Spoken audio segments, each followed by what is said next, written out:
अस्सलाम वालेकुम दोस्तों, ये सिंधु मेहरान के किनारे ते बीठो आहियां। जामशोरो पुल खां तव्हां इन जा सिंधु जा नज़ारा ॾिसो, केॾा ख़ूबसूरत नज़ारा आहिनि। ताज़ो ताज़ो पाणी वही आयो आहे सिंधुअ में। केतिरनि ॾींहंनि खां वठी इन्हनि जायुनि ते वारी थिए वसी, पर हाणे केतिरो पाणी आहे हिन में माशाअल्लाह। ॾिसो ख़ूबसूरत नज़ारा, केॾा प्यारा नज़ारा आहिनि।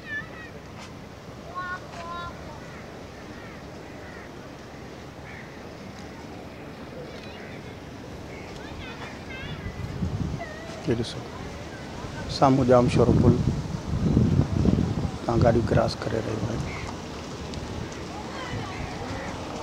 मुख़्तलिफ़ माण्हू दोस्त घुमी रहिया आहिनि पुल जे भरिसां। ही माण्हू आया आहिनि पिकनिक जे लाइ, जेके घुमनि पिया फिरनि पिया।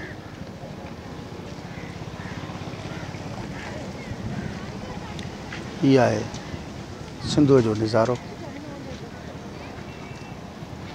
केतिरनि ॾींहंनि खां वठी यको पाणी न हुयो। हे किनारा जेके तव्हांखे साम्हूं ॾिसण में पिया अचनि, हिते पाणी आहे, छोकिरा लहे पिया वञनि। हीअ ॾिसो साम्हूं साफ़ नज़र पिया अचनि, पाणी कोन हो, पर हाणे पाणी अची वियो आहे। ही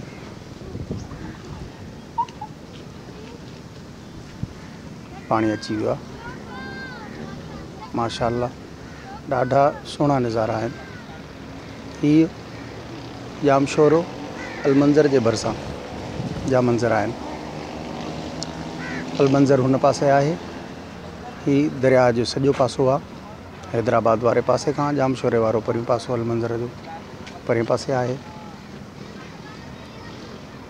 मां अॼु घुमणु आयुसि, मूं चयो छो न पंहिंजे दोस्तनि खे बि ही सुहिणा नज़ारा ॾेखारियूं। ॾिसो ॿेड़ियूं, मलाह ॿेड़ियुनि में वेठा आहिनि, ॿेड़ियूं पिया हलाइनि। केतिरो प्यारो नज़ारो आहे। ॾिसो माशाअल्लाह, तमामु प्यारा नज़ारा, ख़ूबसूरत मंज़र आहिनि। ॾिसी जिनखे ॾिसी दिलि ठरी थी पए माण्हूअ जी।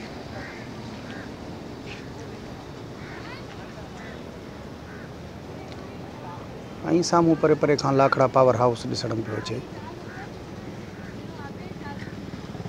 बहरहाल ही मंज़र उहे आहिनि जेके माण्हूअ जे दिलनि खे ठारे था छॾीनि।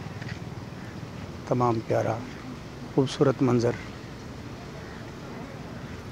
वीडियो ख़तमु करण खां पहिरीं तव्हां सभिनी दोस्तनि खे अर्ज़ु आहे त असांजे यूट्यूब चैनल मर्द मुजाहिद खे महिरबानी करे सब्सक्राइब कयो ऐं पंहिंजे दोस्तनि लाइ वधि खां वधि हीअ असांजी वीडियोज़ शेयर कयो, महिरबानी।